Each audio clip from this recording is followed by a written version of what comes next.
बिस्मिल्लाहिर्रहमानिर्रहीम। अस्सलाम वालेकुम। Welcome to Fatima's kitchen. आज की रेसिपी बेहद ही शानदार है। ईद के दिन आप इसको बना सकते हैं। अक्सर हमें ईद के दिन कुछ ज़बरदस्त सा खाने का क्रेविंग होता है, तो उसके लिए मैं आपके साथ एक बहुत ही मज़ेदार और शानदार सिर्फ 15 मिनट में बनाने वाली ये चिकन चीज़ हांडी की रेसिपी शेयर कर रही हूँ, जिसे आप ईद के दिन किसी भी टाइम बना सकते हैं और अपनी क्रेविंग को पूरा कर सकते हैं। रेस्टोरेंट जाने के बजाय आप घर में ये ज़बरदस्त सा चिकन चीज़ हांडी बनाइएगा, यकीन करें आप उंगलियां चाटते रह जाएंगे। तो चलिए जी, बहुत ही मज़ेदार और शानदार सी रेसिपी बनाना स्टार्ट करते हैं। लेकिन ईद की खुशी में आपने एक खुशी मुझे भी देनी है कि आपने मेरे चैनल को सब्सक्राइब करना है और वीडियो को लाइक एंड शेयर भी करना है। छोटी सी वीडियो है, स्किप किए बिना देखिएगा। सबसे पहले एक कढ़ाई में मैं शामिल कर रही हूँ बटर, जो कि है तकरीबन 1 खाने का चम्मच भर के, और साथ ही 1/4 कप मैंने ऑयल इसमें शामिल कर दिया है। थोड़ा सा इसको मेल्ट होने देते हैं और फिर इसमें मैं बोनलेस चिकन शामिल कर रही हूँ, जो कि है 750 ग्राम। उसके मैंने छोटे से क्यूब्स बना लिए हैं और उसमें मैं शामिल करूँगी 1 चाय का चम्मच लहसुन का पेस्ट और आधा चाय का चम्मच अदरक का पेस्ट। इसके साथ ही आधा चाय का चम्मच नमक डाल दिया है। अब हमने इन चीज़ों को अच्छी तरह भूनना है। यहाँ पे हमने 3 से 4 मिनट चिकन की अच्छे से बुनाई करनी है। इस चिकन चीज़ हांडी के लिए सबसे बेस्ट जो इम्पॉर्टेंट पार्ट है वो इसकी बुनाई का है। अगर आप इसकी बुनाई बहुत अच्छे से करेंगे तो ये हांडी बहुत ही मज़े की बनेगी और ये जो एक एक बोटी के अंदर तक आपको ये जूसी मिलेगा। तो इस वजह से आपने यहाँ पे इसकी 4 मिनट तक हाई फ्लेम पे बुनाई करनी है। फ्लेम को आपने स्लो नहीं रखना। अगर हम फ्लेम को स्लो रखेंगे तो उसकी वजह से चिकन जो है वो पानी छोड़ देता है और इसका कलर इतना खूबसूरत नहीं आता, ना ही ये इतना अच्छे से फ्राई होता है। तो इस वजह से हमने यहाँ पे हाई फ्लेम पे इसको फ्राई करना है 4 मिनट तक। और 4 मिनट बाद यहाँ पे मैंने 3 अदद टमाटर लिए हैं और उसमें थोड़ा सा पानी डाल के हमने इसको ग्राइंड करना है।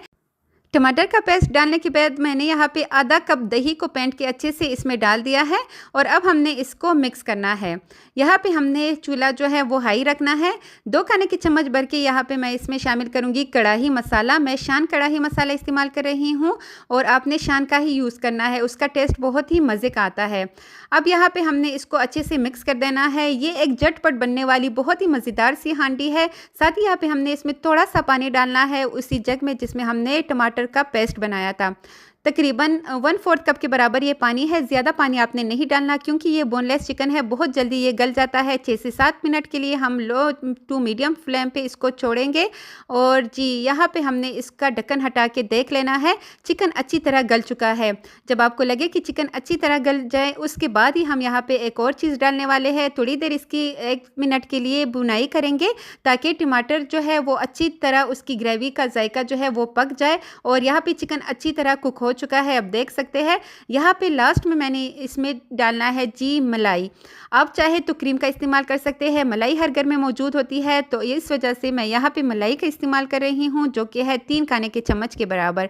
अब यहाँ पे हमने इसको खालिस जो है मिक्स करना है और यहाँ पे सिर्फ अब टोटल 2 मिनट रहते हैं और हमारी चिकन कढ़ाई जो है ये हांडी जो है ये 15 मिनट में रेडी हो जाती है, बग़ैर किसी मेहनत के और बग़ैर किसी भी कटिंग के, ना प्याज कटने के टेंशन और ना ही टमाटर काटने का टेंशन। यहाँ पे लास्ट में हम इसमें डालेंगे जी हरी मिर्चें और साथ ही यहाँ पे मैं चीज़ का इस्तेमाल कर रही हूँ। चीज़ी सा ये कढ़ाई हम बनाएंगे।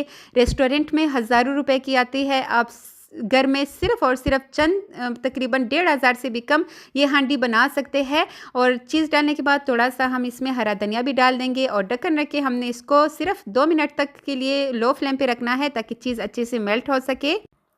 और लीजिए जी, 2 मिनट बाद ढक्कन हटा के देख लेते हैं, चीज़ अच्छी तरह यहाँ पे मेल्ट हो चुकी है और इसको हम सर्व कर लेते हैं इसी कढ़ाई में, बिल्कुल रेस्टोरेंट स्टाइल की तरह। और साथ ही अगर आप इसके साथ पराठे बनाए वो भी मेरी रेसिपी से, जो कि मैं आपको रेसिपी का लिंक डिस्क्रिप्शन में दे दूँगी। बहुत ही मज़ेदार पराठे बनते हैं, डोन को भी पीछे छोड़ने वाले मेरे लच्छेदार पराठे आप अपने घर में बना सकते हैं और अपनी वाह वाह करवा सकते हैं। तो इसको अगर आप एक बाइट लेंगे, यकीन करें आपका हाथ नहीं रुकेगा जब तक आप इसको फुल खाली ना करें। तो बहुत ही मज़ेदार और आसान छोटी सी रेसिपी है, आप इसको लाजमी बनाइएगा। ईद के दिन आपकी वाह वाह हो जानी है इंशाल्लाह। इस रेसिपी को आपने शेयर भी करना है ताकि दूसरे लोग भी ये ज़बरदस्त सी रेसिपी को अपने घर में बना सकें और अपनी वाह वाह करवा सकें। बहुत ही मज़ेदार झटपट बनने वाली ये रेसिपी इंशाल्लाह सभी की फेवरेट बन जाएगी और आप इसको बार बार बनाने पे मजबूर हो जाएंगे। तो ईद की खुशियाँ आप सबको मुबारक हो। अपना ढेर सारा ख्याल रखिएगा। अल्लाह ताला आप सबका दस्तरखान खुशियों से और रिज़्क़ की फराखी से भरपूर रखे। Thanks for watching. अल्लाह हाफ़िज़।